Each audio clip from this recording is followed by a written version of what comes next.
bienvenue dans le podcast Ohana Triathlon. Je suis Hermano et je serai votre hôte sur ce podcast.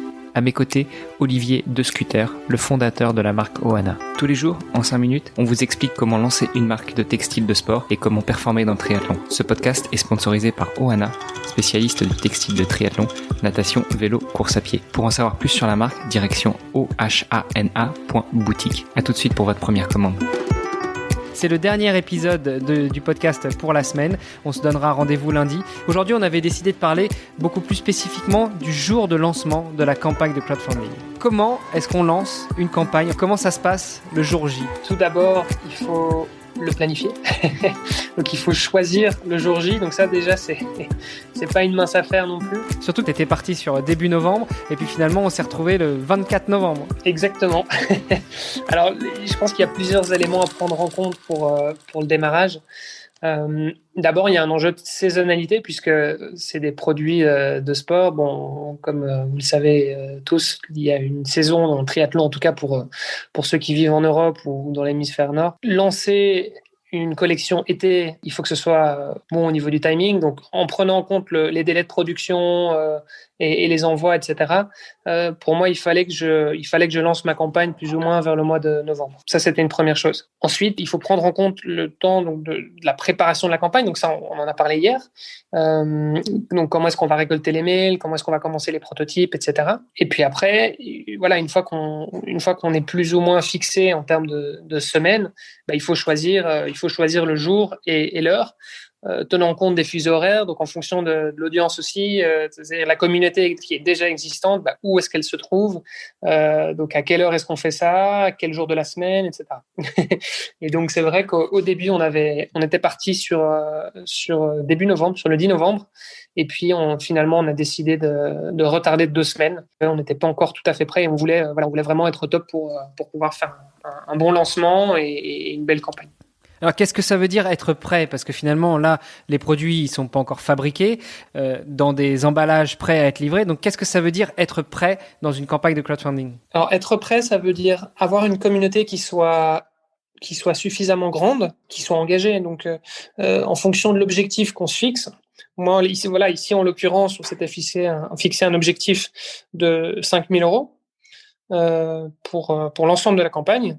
Et donc, à partir de là, on se met des taux de conversion. Moi, j'étais parti sur 5% de taux de conversion. Donc, ça voulait dire que chaque personne qui faisait partie de la communauté, entre guillemets, donc qui avait laissé son adresse mail, qui avait montré un intérêt pour le projet, parmi toutes ces personnes-là, je partais sur une estimation de 5% d'entre elles qui allaient contribuer au projet.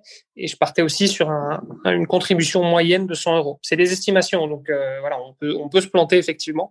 Mais d'après mes estimations, ça voulait dire que j'avais donc besoin de 1000 mails avant de démarrer. Donc c'était un petit peu ça l'objectif de pré-lancement, c'était de se dire on lance pas tant qu'on n'est pas arrivé à 1000 mails.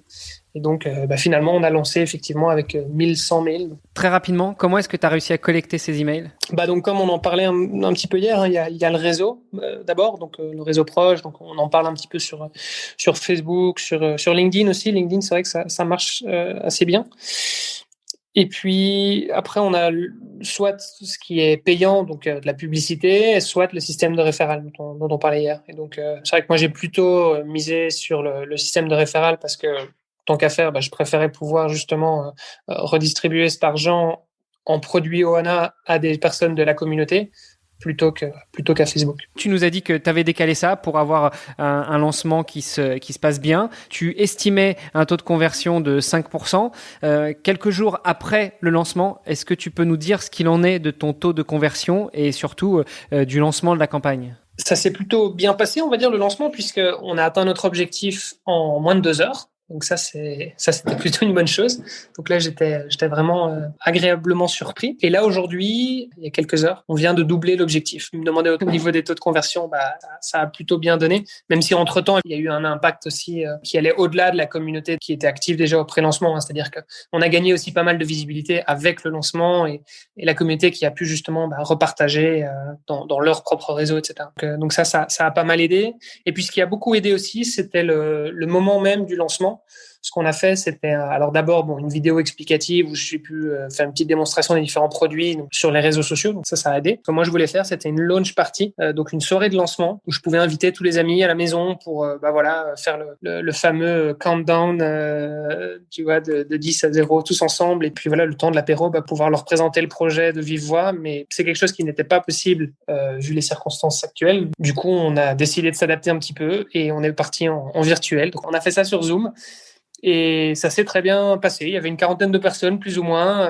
C'est des gens en général plutôt proches, mais il y a une ou deux têtes aussi que je connaissais même pas. Donc voilà, c'était plutôt chouette. Et je pense que ça a surtout eu un très bel effet aussi parce que voilà, on retrouvait vraiment ce côté communauté qui était important aussi pour l'aventure Ohana depuis le début, quoi. Mais au moins, ça a permis aussi peut-être de convertir une bonne partie des gens qui étaient autour de cette table virtuelle vers l'achat au moment du lancement. On a terminé pour cette semaine. La semaine prochaine, on continue un petit peu à parler de cette campagne de crowdfunding et puis du lancement et aussi des étapes après ce lancement, puisque tu nous as dit qu'on avait atteint l'objectif 2 heures après le lancement officiel de la campagne. Et puis, on abordera aussi d'autres sujets vraiment beaucoup plus proches du triathlon, de la performance en triathlon. Donc, on va switcher un petit peu le sujet de ce podcast et s'élargir vraiment au domaine du triathlon. Eh bien, écoute, avec grand plaisir, je suis impatient.